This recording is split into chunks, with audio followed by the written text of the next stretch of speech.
Hello chartered accountants, कैसे हो आप सब बच्चों फटाफट से क्वांटिटेटिव एप्टीट्यूड का रजिस्टर निकालना है और आज हेडिंग डालनी है चैप्टर नंबर 6। चैप्टर का नाम है सीक्वेंस एंड सीरीज़। तो आज की वीडियो में हम कुछ बेसिक्स बातें डिस्कस करेंगे। तो फटाफट से मेरे साथ साथ लिखना शुरू करते हैं बच्चों, आ जाओ जल्दी जल्दी fast. Point number 1, collection of numbers is a sequence if they are according to some definite rule। इसका मतलब क्या सर? इसका मतलब ये है कि कुछ नंबर्स का समूह, कलेक्शन को हम सीक्वेंस बोलेंगे अगर वो किसी एक तहत नियम के अनुसार लगे हुए हैं।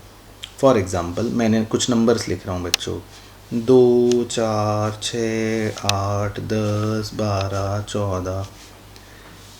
तो आपको लग रहा है ना कि मैं एक नियम फॉलो कर रहा हूँ। इसमें हर मैं 2-2 के गैप के बाद नंबर लिख रहा हूँ। तो जब बहुत सारे नंबरों का कलेक्शन हो जाए, ये कलेक्शन हो गया एक ब्रैकेट के अंदर बहुत सारे नंबरों का, तो वो कलेक्शन ऑफ नंबर्स अगर किसी तहत नियम के अनुसार चल रहे हैं तो now this is known as sequence.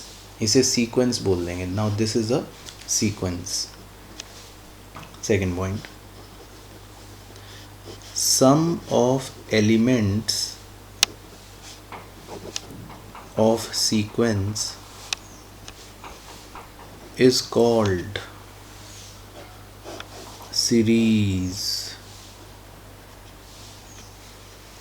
Sum of elements of sequence is called series। Series किसे बोलते हैं बच्चों? सीरीज बोलते हैं जब इसी सीक्वेंस के एलिमेंट्स को अगर मैं जोड़ दूंगा, यानी कि मैं सम कर दूंगा, तो किसी भी सीक्वेंस के एलिमेंट्स को जब हम सम कर देते हैं तो now that will become series. अब इसको सीरीज बोलेंगे हम। ओके, ठीक है बच्चों। तो ये है हमारा चैप्टर सीक्वेंस एंड सीरीज। तो होंगी तो सीक्वेंसेस, और फिर क्योंकि सीक्वेंसेस का सम भी हो रहा होगा तो वो सीरीज बन जाएगी ऑटोमेटिकली। तो पूरे चैप्टर में बेसिकली हम सीरीज पढ़ेंगे। ठीक है सर, बड़ा मज़ेदार चैप्टर है। तो बच्चों पहली मेन हेडिंग डालनी है आपको, अर्थमेटिक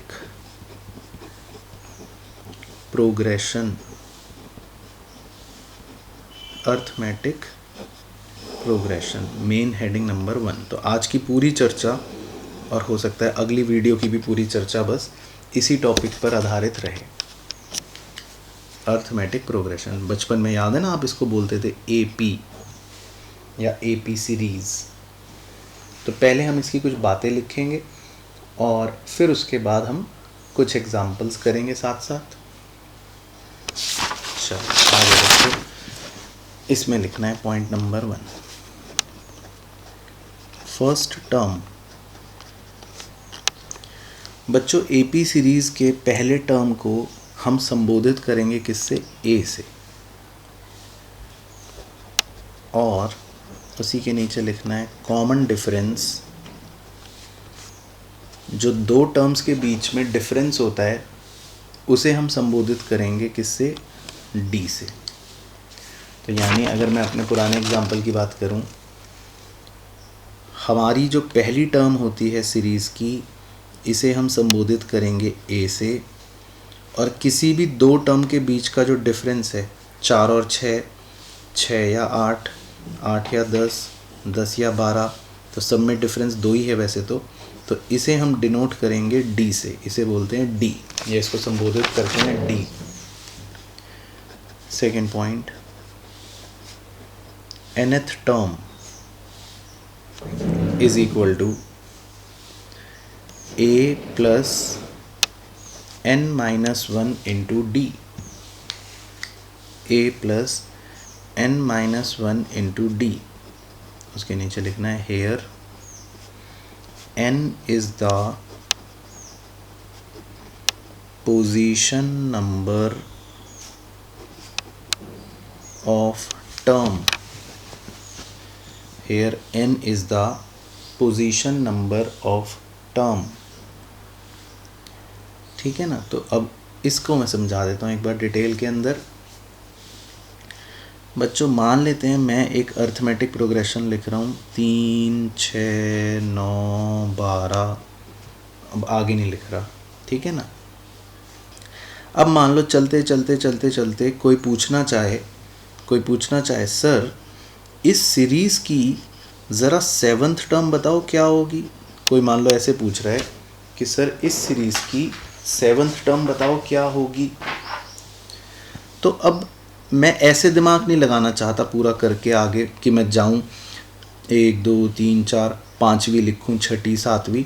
मैं सोच रहा हूँ कोई और तरीका पता लग जाए 7th टर्म निकालने का।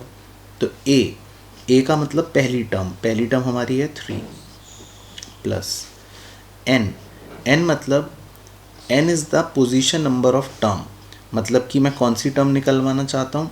ये 5वीं होगी, ये 6ठी होगी, ये 7वीं होगी। हम ये निकालना चाहते हैं ना कि 7वीं टर्म क्या है। तो n मतलब कि पोजीशन नंबर, तो n हो गया 7 -1 इंटू डी मतलब होता है कॉमन डिफरेंस, कोई भी 2 ले सकते हो। तो 9 और 12 के बीच में कॉमन डिफरेंस कितना है 3, तो इंटू 3। चलो तो करके देखते हैं। तो 6 3 18, तो 7th टर्म आ रही है 21, ठीक है ना। 7th टर्म आ रही है 21। तो अब एक बार वैसे करते हैं, अगर हम 3 और 6 और 9 और 12, फिर ये होता वैसे 15, ये होता 18 और ये होती 21। तो देखो वैसे भी 7th टर्म 21 आ रही है ना, तो हम सीधा फॉर्मूले से भी निकाल सकते हैं कि 7th टर्म क्या है। अब मान लो ऐसी कोई पूछता कि बताओ 87th टर्म क्या है। तो अब आप ये थोड़ी ना कि 87 तक पहुंचते जाओगे, तो ऐसे तो पागल हो जाओगे कि 7 के बाद 8वीं लिख रहे हो, फिर 9वीं लिख रहे हो, 10वीं लिख रहे हो, 87 तक लिखते ही रहोगे।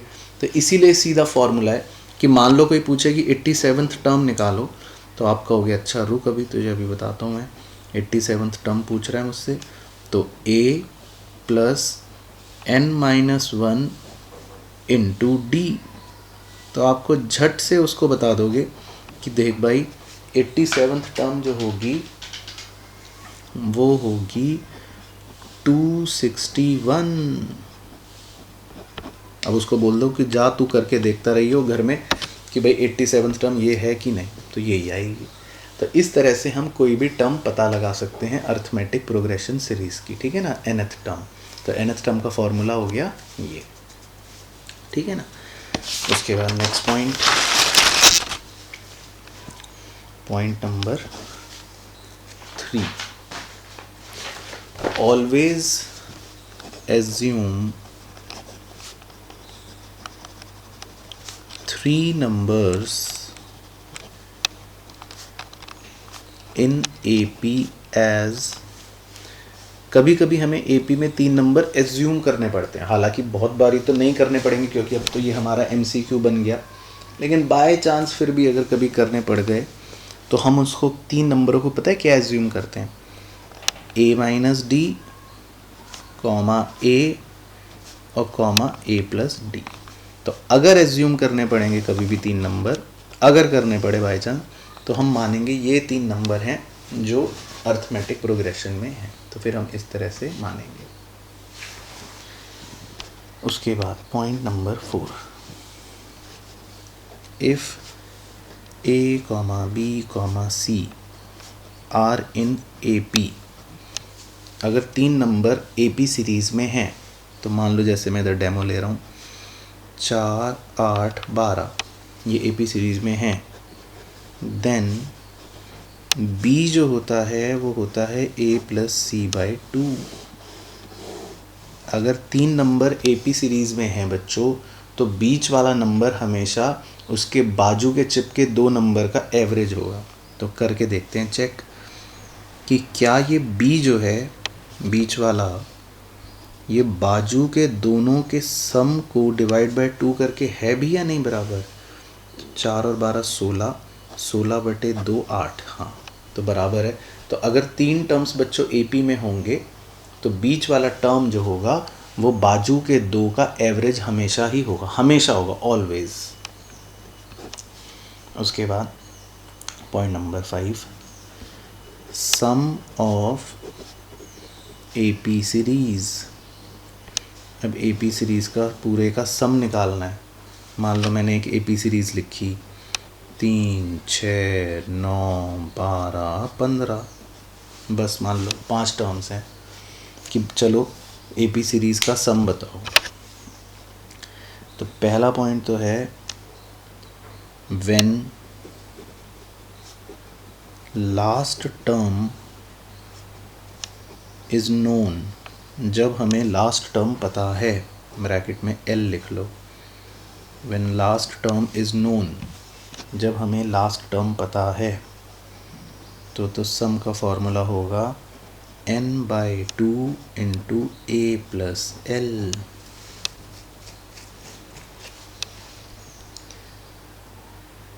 ठीक है जी। तो मान लो ये सीरीज़ है 3, 6, 9, 12, 15। तो मुझे कोई कह रहा है चल भाई इसका सम निकाल के दिखा, इसको जोड़। तो अब आपको लास्ट टर्म पता है इस सीरीज़ की, आखिरी टर्म, कि ये 15 इसकी आखिरी टर्म है लास्ट। तो आप क्या कहोगे, अच्छा रुक अभी बताता हूँ तुझे। तो आप सम निकालोगे, n का मतलब होता है बच्चों कितनी टर्म है, 1, 2, 3, 4, 5 5/2 इंटू A मतलब होता है पहली टर्म, फर्स्ट टर्म है 3, जमा L मतलब होता है लास्ट टर्म 15। तो आप उसको कहोगे अभी बताता हूँ, रुक तू, बस तुझे बस सम बताने ही वाला हूँ। 3 और 5 18, ये कट गया 9, 9 पंजे 45। तो आप उसको कहोगे कि भाई जोड़ के देख ले, ये 45 होगा। ठीक है, तो एक बार जोड़ के देखते हैं। 3 जमा 6 जमा 9 जमा 12 जमा 15, ओ माय गॉड। तो इनका सम 45 आ गया। तो आप AP सीरीज़ का सम बता सकते हो किसी भी व्यक्ति को, अगर आपको लास्ट टर्म पता है तो ये फॉर्मूला लगा सकते हो। सर अगर लास्ट टर्म नहीं पता, when last term is not known, कोई बात नहीं, अगर लास्ट टर्म नहीं पता बच्चों तब भी बता सकते हो, ज़रूरी नहीं है लास्ट टर्म पता ही होगा तभी जल्दी बता पाओगे। लास्ट टर्म आपको नहीं पता तब भी आप सम का फॉर्मूला बता सकते हो। अच्छा कैसे, n/2 into 2A plus n-1 into D।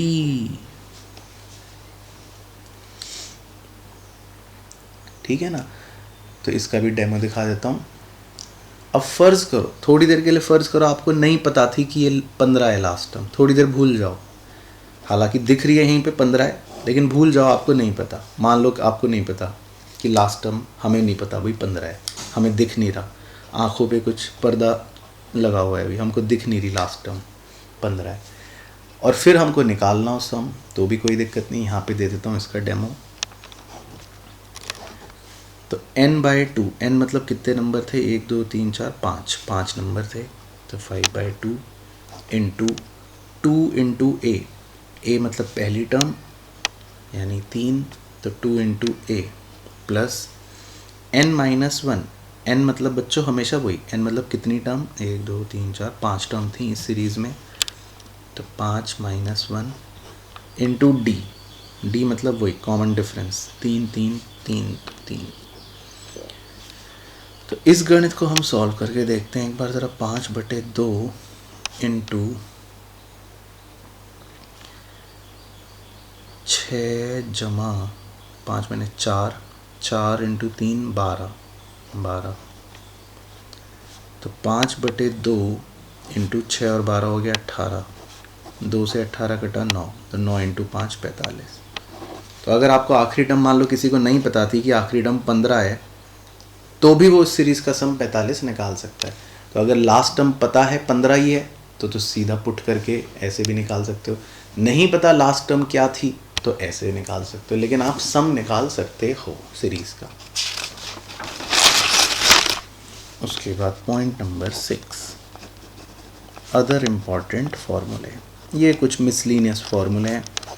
ये वो फार्मूले हैं जब आप नर्सरी में आए थे तो तभी टीचर ने ABCD सिखाने के बाद ही ये आपको सिखा दिए थे।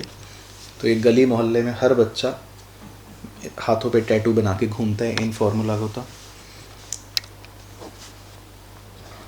S ऑफ मतलब सम 1 + 2 + 3 + 4 + 5 + अप टू n, जिसको अंग्रेज़ी में कहते हैं sum of first n natural numbers.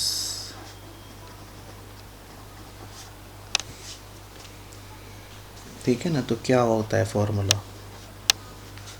Sir ये नर्सरी की टीचर ने सिखाया था। ये होता है n × n+1 whole divided bye 2।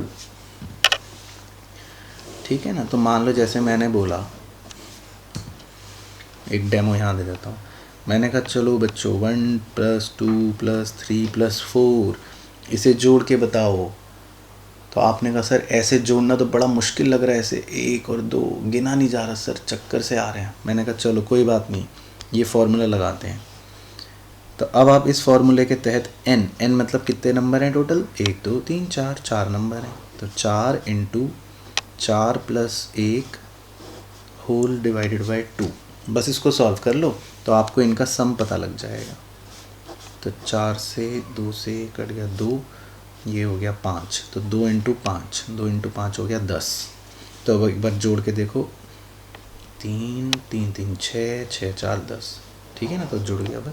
तो ऐसे कितने भी नंबर हो 1 + 2 + 3 + करते करते करते करते कहीं तक भी, तो आप उनका सम जोड़ सकते हो। Next, sum of 1 + 1 + 1 + 1 + 1 + up to n। तो बताओ क्या होगा? सर ये क्या होगा? ये होगा n। डेमो देता हूँ। मान लो मैंने कहा बच्चों 1 + 1 + 1 + 1 इसको जोड़ के बताओ। तो आपने कहा सर ऐसे बड़ा मुश्किल लग रहा है उंगली पे ऐसे 1 1 1 गिनना। तो मैंने कहा चलो कोई बात नहीं, तो बता दो बस कितने नंबर हैं। आपने कहा 1 2 3 4, 4 नंबर हैं। तो सम कितना हो गया? 4। बस। उसके बाद next, S = 1 + 3 + 5 + 7 + 9 + up to n, यानी इसको अंग्रेज़ी में बोलते हैं sum of odd numbers. Odd numbers का सम। सर ऑड नंबर्स का सम हमें नहीं पता, ऑड नंबर्स का सम हमें नहीं पता। तो ऑड नंबर्स का सम क्या होता है? n²। अच्छा, ये पता नहीं, ये तो सर गलत लग रहा है। चलो डेमो करके देखते हैं। मान लो मैंने कहा 1 + 3 + 5। बस मैंने कहा बच्चों इसको जोड़ के बताओ। आपने कहा सर ऐसे उंगली पे जोड़ना तो बड़ा मुश्किल है सर, ये जुड़ नहीं रहा। मैंने कहा चलो छोड़ो, आसान तरीका बताता हूँ। फॉर्मूला लगाएंगे, इनका सम, इन तीनों को जोड़ के इनका सम निकालते हैं। मैंने पूछा कितने नंबर हैं? आपने कहा 1 2 3। सर 3 नंबर हैं। तो n की जगह 3। मैंने कहा स्क्वायर कर दो 3 का स्क्वायर। तो सर 3 का स्क्वायर 9। तो अब इनको जोड़ो, 1 और 3 4, 4 और 5 9। ठीक है ना। तो जब भी खूब सारे ऑड नंबर्स होंगे तो उसका भी आप सम जल्दी से निकाल सकते हो। उसके बाद सर नेक्स्ट है 1² + 2² + 3² + 4² + 5² + अप टू n²। पहले नेचुरल नंबर्स के स्क्वायर का सम, यानी अंग्रेज़ी बन गई sum of squares of first n natural numbers. तो सर ये तो सर हमको याद था, टीचर ने सिखाया भी था नर्सरी में। तो क्या सिखाया था टीचर ने? n × n+1 × 2n+1 whole divided by 6। Sir इसका भी डेमो दो सर। चलो तो इसका भी डेमो दे देता हूँ। मान लो मैंने कहा बच्चों इसको जोड़ना है, ये आंसर निकालो। तो आप बेहोश होने वाले थे इसको देखते ही। मैंने कहा कोई बात नहीं रुक जाओ, फॉर्मूला लगा के दिखा देता हूँ। मैंने कहा बताओ कितने नंबर हैं, 1 2 3, 3 नंबर हैं। तो बस मैंने कहा n की जगह 3 पुट कर दो, n की जगह 3 पुट कर दो। तो आपने n की जगह 3 पुट कर दिया। तो n की जगह जब 3 पुट करोगे तो आंसर आ गया 14। बस तो इनका सम 14 होगा, इसे जोड़ के 14 आएगा। करके देख लो चाहे। 1 का स्क्वायर 1, 2 का स्क्वायर 4 और 3 का स्क्वायर 9। तो ये 14 है। हाँ सर 14 है, ठीक है ना। तो बस तो आपको सम ऑफ स्क्वायर्स भी अगर निकालने हो फर्स्ट एन नेचुरल नंबर के तो डायरेक्टली निकाल सकते हो। उसके बाद ई last, sum of 1 cube plus 2 cube plus 3 cube plus 4 cube plus up to n cube. तो सर इसकी अंग्रेज़ी बन गई, वो भी लिखवा देता हूँ। Sum of cubes of first n natural numbers, पहले n नेचुरल नंबर्स का सम। तो सर ये क्या होता है, ये होता है n इंटू n प्लस 1/2 का पूरे का होल स्क्वायर। अच्छा तो सर इसका भी डेमो तो दे ही दो बस।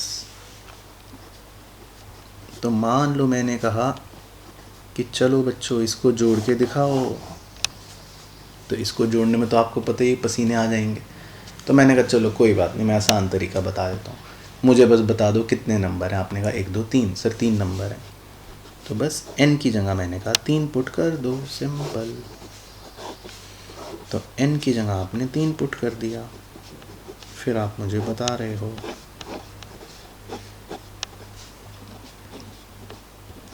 तो आपने कहा सर इन सबको जोड़ के 36 आएगा। मैंने कहा अच्छा पक्का? आपने कहा हाँ सर पक्का। मैंने कहा चेक कर लूँ? आपने कहा हाँ सर। तो 1 का क्यूब 1, 2 का क्यूब 2 दूनी 4, 4 दूनी 8, 3 का क्यूब 3 तियाँ 9, 9 तियाँ 27। तो 9 9 और 27 36 आ गया। मैंने कहा हाँ बच्चों सही कह रहे हो, तुम्हारा सही है। ठीक है बच्चों, तो इस तरह से हम sum of first n natural numbers के क्यूब का भी सम फाइंड आउट जल्दी से कर सकते हैं। चलो तो ये सारी बातें थी बच्चों हमारी अर्थमेटिक प्रोग्रेशन की। तो अभी तो बस आप रजिस्टर में ये लिख लेना सारे फॉर्मूले, और अभी कुछ नहीं करना। नेक्स्ट वीडियो में मैं आपको अपने साथ एक्सरसाइज करवाऊंगा 6A। ठीक है, वो पूरी एक्सरसाइज जो है वो अर्थमेटिक प्रोग्रेशन पर बेस्ड है। तो अगली वीडियो में हम अर्थमेटिक प्रोग्रेशन के क्वेश्चंस करेंगे। बस तब तक आप इन फॉर्मूलों को नेक्स्ट वीडियो आने तक अच्छे से कंठस्थ कर लेना, याद कर लेना, मतलब एक बार फुल गो थ्रू कर लेना समझ के।